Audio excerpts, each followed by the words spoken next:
En esa perspectiva, hemos asistido en la conversación de la mañana, en este taller, hemos visto evidencia de cómo en términos generales, en términos de los grandes números, los niños que adelantan su ingreso a la escolaridad tienen un desempeño más bajo en las pruebas que miden aquello que miden, que es otra discusión si se mide, pero eso que miden, que es una pequeña parte, aquello que miden nos muestra así. Si quisiéramos saber cómo comporta eso respecto de otras cosas, tendríamos que tener la capacidad de medirlo. Y más allá de algunos estudios específicos que puedan existir, no existe una práctica general, no existe una medición generalizada. En definitiva, el problema que tenemos aquí, que esta legislación o que esta situación, que esta legislación quiere resolver, es tratar de cuadrar una cuestión de variabilidad humana. No todos nacimos en marzo. Sería muy divertido porque todos los cumpleaños del mundo ocurrirían, o por lo menos esta parte del mundo sería en la misma época, pero no todos nacimos en marzo. Tenemos la mala costumbre de ir naciendo a lo largo del año. Y el sistema educativo no puede admitir a los niños en el día que cumplen su año.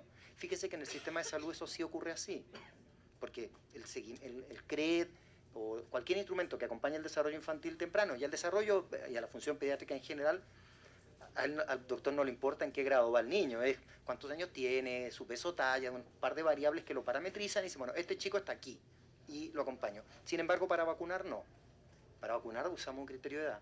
Y es porque parte constitutiva del enfoque de derechos de los niños, donde está inserto el interés superior del niño, es la obligación de garantizar los derechos con la provisión de servicios en condición de suficiencia y calidad para todos los niños. Entonces la función del Estado, por ejemplo, para vacunar, bueno, establecemos un criterio con edad.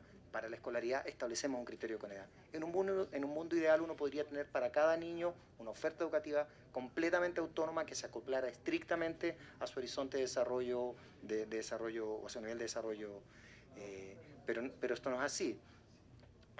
Tenemos que intentar cuadrar. En esta perspectiva, entonces, que me gustaría comentar un segundo principio o criterio que apareció también con mucha fuerza en nuestra conversación de esta mañana, que es, o que uno puede resumir en la idea de que la madurez precede al aprendizaje, o hay una relación muy estricta, muy intrínseca entre niveles de maduración o de desarrollo y estadios progresivos de aprendizaje. Tanto el doctor Sanabria como el doctor Recoba comentaban la idea esto de construir una arquitectura que permite sostener los pisos que siguen hacia arriba. Y en ese sentido hay unas condiciones de desarrollo que se requieren para iniciar la escolaridad. Es evidente que el día que uno cumple años no ocurre mágicamente que esas condiciones de desarrollo se producen. Pero también es evidente que desde la provisión de un servicio que debe ser garantizado desde el Estado hay que tomar algunas definiciones que permitan hacer el mejor proxy posible. Lo cito, doctor, cuando decía ser la mejor madre posible, siguiendo a Winnicott, o lo suficientemente posible. Bueno, el principio de interés superior del niño nos moviliza siempre a buscar la mejor solución posible.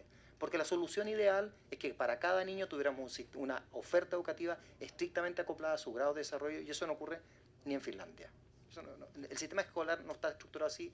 No digo que no pueda pensarse así, y han habido experimentos que hacen eso y que son muy provisorios, muy promisionales, pero digamos, no es la práctica general. En ese sentido, entonces, a tomar una definición sobre mantener o asegurar una condición de edad mínima al comienzo del año escolar para desarrollar el año escolar parece ser consistentemente lo más razonable. Es el tipo de opción que han tomado la inmensa mayoría de los países del mundo, porque eso permite cuadrar, digamos, o poner dentro de un cuadrado este círculo, las edades variables de los niños con la realidad de una oferta institucional que debe ser asegurada. En este sentido me parece que, cumpliendo esos principios, creo que hay dos problemas distintos a resolver. Uno es el problema de la situación excepcional de los 2.700 o un número de ese orden que comentaba el representante de las asociaciones de padres, que me parece que son, por cierto, un tema en sí mismo que hay que buscar cómo resolver. Y lo otro es cómo se introduce o no un grado de flexibilidad en esta norma. Y quisiera terminar haciendo un pequeño comentario sobre la discusión que en su minuto se hizo en la legislación chilena y cómo se tomó la decisión que se tomó, que efectivamente establecer con total claridad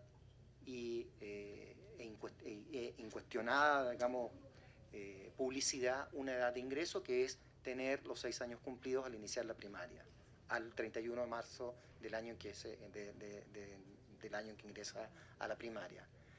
Y luego eso se modificó porque la escolaridad obligatoria comenzó en el último año de la inicial, entonces está corrido al 31, tener 5 años al comienzo de la inicial, de lo que sería el último año de la inicial.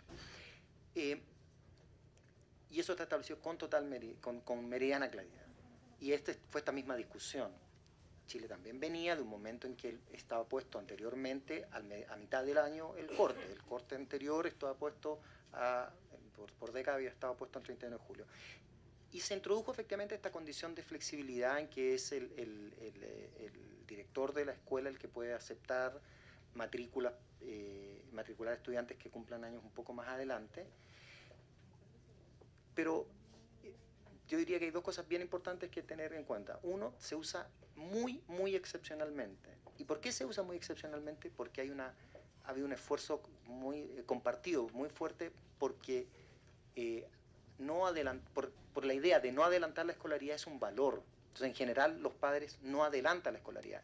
Y más bien lo que ocurre, porque sí hay un tema que ocurre cuando uno entra en el nivel inicial y sobre todo con la incorporación masiva de la mujer en el mercado del trabajo, sí hay un tema de algún momento en que hay que hacer el ajuste. Entonces, decía el congresista, puede recalibrarse en algún momento. En general, ese momento de hacer ajuste es lo que para el caso peruano es el final del primer ciclo de inicial. Es el momento en que se puede hacer el ajuste y permanecer.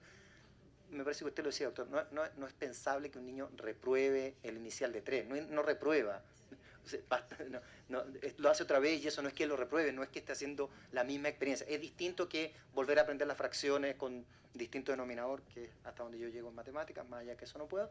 Que si uno entiende, claro, ahí hay un pensum, un currículum que se vuelve a seguir. Si uno mira el marco curricular, la orientación curricular, el currículum del país y lo que está puesto especialmente para los ciclos 1 y 2 de inicial, son un marco de estándares y referencias del cual se deriva o se puede construir una multiplicidad de experiencias educativas muy amplia y muy diversa, y en ese sentido no es que un niño de 2 que esté 2 veces en esa sala haya repetido en el sentido que vaya a vivir la misma experiencia 2 veces. Muchas gracias. Muchas gracias. Ahora le vamos a ceder la palabra a la doctora Patricia González. Primero la doctora Angélica Montané. Bien, muchas gracias. Y como varios han dicho acá, realmente esta reunión ha sido bien ilustradora para escuchar diversos puntos de vista y en particular para mí también para tratar de entender por dónde va la discusión, cómo se enfoca el problema, con la mejor intención de comprenderlo y colocar, digamos, aportes para este debate que va a tener el Congreso. Por un lado, nos acaba de mencionar el representante UNICEF el tema del fin superior, el interés superior del niño, y creo que ha hecho una importante precisión. Y entonces, esto parece ser, y además con esta precisión, que es algo que en general estamos defendiendo varios de los que estamos sentados alrededor de esta mesa, porque así lo hemos expresado. Esa es nuestra preocupación central, que es el niño. El niño, además, en su desarrollo integral, se ha mencionado a través de varios de ustedes cómo es importante reconocer que no solamente es importante el desarrollo cognitivo, sino también el desarrollo afectivo, el desarrollo motor, el desarrollo afectivo. Entonces, aquí, esto es algo que se ha puesto sobre la mesa y creo que es un tema muy relevante de comentar, porque esto nos lleva entonces a proponer una oferta educativa que atienda por un lado, el desarrollo de los niños y niñas en primer lugar, como este fin superior, y en segundo lugar, una oferta que tienda a una educación integral, que no solamente valore lo cognitivo, sino valore el conjunto de desarrollo que niños y niñas tienen que llevar en un proceso que el sistema educativo debería asegurar. Sin embargo, sabemos, como se ha dicho aquí también, que la infraestructura actual no es la mejor, no necesariamente estamos logrando tener la oferta ideal, pero sí hay notables avances en esa dirección por tratar más bien año a año de ir mejorando dicha oferta, en todo sentido. Y una de ellas es, por ejemplo, cómo se va tratando de apostar de un año a otro, especialmente a partir del año 2011, por fijar una fecha de ingreso. Y esta fecha de ingreso, digamos, tiene que ser comprendida, y como dije en mi intervención anterior, con el aporte de todos los que estamos aquí presentes, deberíamos comprometernos a informar con claridad a los padres de familia sobre el tema en particular, que no es una decisión caprichosa del Ministerio de Educación, que no es una decisión intransigente ni rígida, sino es una decisión. Es una decisión que podría fijarse en alguna fecha durante el año escolar. Pero se fija donde se ha fijado desde el año 2011, justamente atendiendo a un conjunto de argumentos que vienen desde las evidencias distintas, diversas. Entonces se fija el 31 de marzo con la convicción de que es una buena decisión, pero no para los padres, sino para los niños y las niñas. Entonces, esa buena decisión que considera el ministerio que ha tomado, obviamente la defiende con argumentos y con evidencias. Y aquí se han mencionado varias evidencias, evidencias internacionales, evidencias nacionales, de evaluaciones que, si bien puede que no todas obedezcan a cortes longitudinales, obedecen a tendencias que se van confirmando entre evaluaciones nacionales e internacionales. Vemos tendencias y vemos que situaciones similares ocurren en el Perú y en el mundo, entonces nos lleva a confirmar nuestra decisión. Lo que sería bien problemático es no enfocar el tema de manera adecuada. Y a esto me refiero con que es una intransigencia o es una postura rígida. Entonces, para ser, digamos, consecuentes con lo que estamos diciendo, a mí me preocupa escuchar, por ejemplo, expresiones que yo entiendo, ¿no?, que están en nuestras cabezas y vale la pena mencionar y cuestionar eventualmente, como que, ¿qué hacemos con los niños de inicial que ya estudiaron 2 años? Ya están en el inicial de 1 año, de 2 años, y ahora ya no pueden entrar a la inicial de 3 años, tienen que descansar 1 año. Bueno, es que lo que pasa es que para entrar a los 3 años hay que tener una edad cumplida según la norma existente. Lo que yo sospecho es que no se le dicen a los padres de familia las cosas claras. Y es que si tú ingresas a tus niños como alumnos libres, luego no vas a poder registrarlos en el sistema del Ministerio de Educación porque ahí hay una norma. Y entonces, como dije antes, naturalmente los padres se tienen que preocupar porque dicen, uy, ya no puede acceder y ahora repite. Pero es que no es así. Justamente lo que se ha dicho a lo largo de esta mañana es brindar evidencias para entender que el desarrollo es un proceso y que las diferencias de edad en las edades tempranas sí es importante. Y finalmente, que, digamos, en lugar de decirle, padre de familia, mira, aquí tiene que ver con criterios de flexibilidad en una interpretación particular de la Ley General de Educación, entonces el niño puede entrar en cualquier momento del año. Y bueno, entonces aquí tiene que haber una norma clara y más bien nosotros llevar a los padres de familia a entender con claridad el sentido de estas decisiones. Entonces, lo que no queremos es que se lea esta decisión normativa como una traba o un impedimento, porque más bien lo que pretende es lo contrario. Entonces vuelvo a mi punto anterior. ¿Cuál es el problema? El problema es que no estamos informando suficientemente bien a los padres, es que estamos reforzándoles la idea que hacer 1 año más de inicial es perder 1 año, que estamos reforzándoles la idea de que el ministerio no los acepta y viola su derecho a la educación. Y entonces estas reafirmaciones de estas ideas que muchos padres no tienen claras es una corresponsabilidad. Y es una corresponsabilidad del Congreso de la República, de nosotros, Ministerio de Educación, de instituciones de la sociedad civil que estamos aquí presentes, para darles una información clara, correcta, y que esta es la mejor decisión hasta el momento que conocemos, sabemos y avalamos. Y entonces, en ese sentido, es bien importante mencionar Le pide una interrupción de congresista Robles. Congresista Robles. A través de la presidenta. Directora, quisiera que usted, así en síntesis, 3 razones fundamentales el por qué no es hasta el 31 de julio y sí, como lo consideran, hasta el 31 de marzo. Gracias. Bien, bueno, hay que tomar una decisión, ¿no es cierto? La fecha de corte se pone en algún lugar y siempre me imagino que los que nazcan, los padres cuyos niños nacen posterior a la fecha de corte también siempre van a sentirse incómodos porque se van a sentir que sus niños pierden un año de manera arbitraria porque nacieron un día o 2 días después. Entonces, digamos, el tema de la fecha de corte es un tema efectivamente que implica una decisión. Pero no podemos desligar la fecha de corte con el inicio del año escolar. Eso es bien importante, porque hablamos de la fecha de corte, pero aquí tiene que haber una relación con la fecha cuando inicia el año escolar.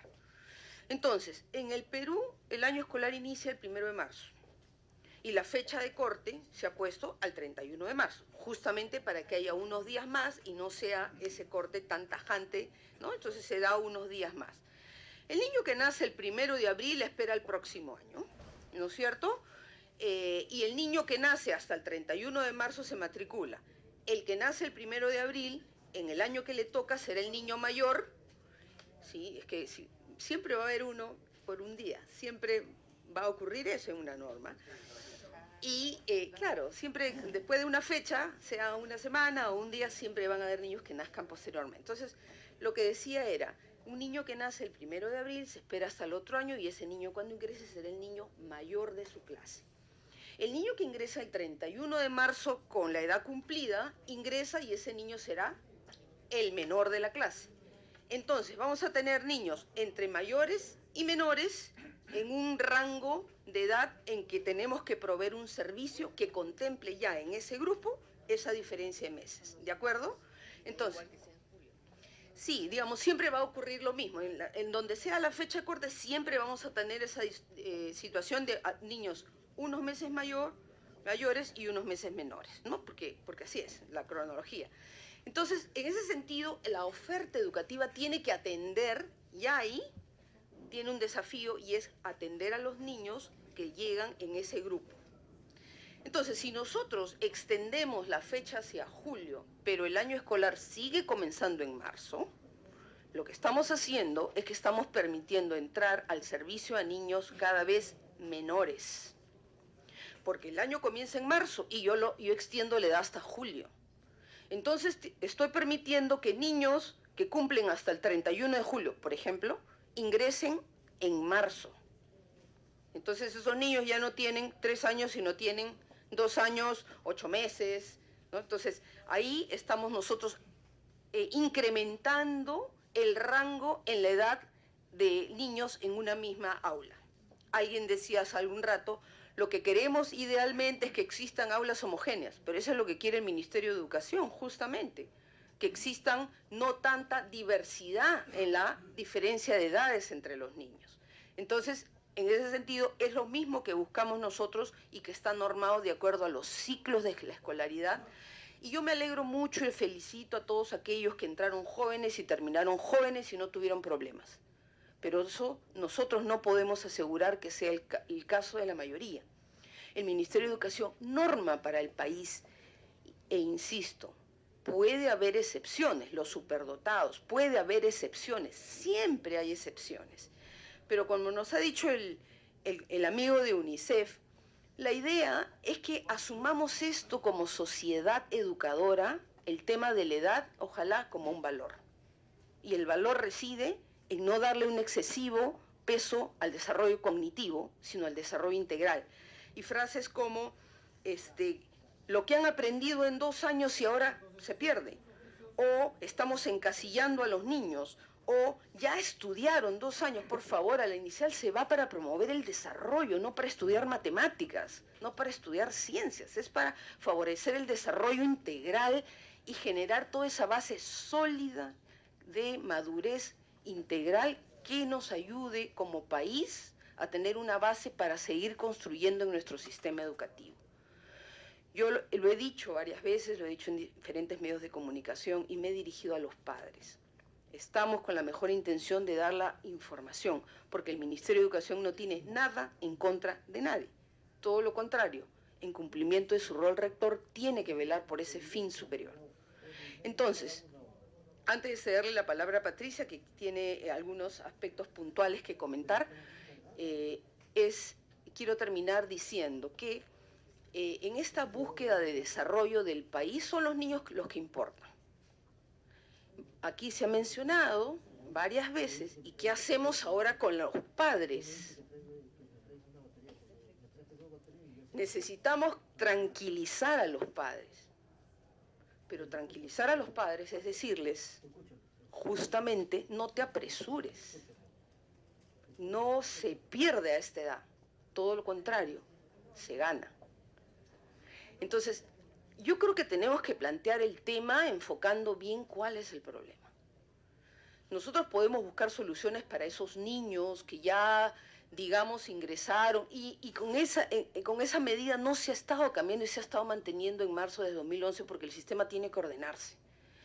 Hacer excepciones como estas nuevamente nos generan toda una situación y para el docente del aula que tiene que trabajar con niños con edades distintas.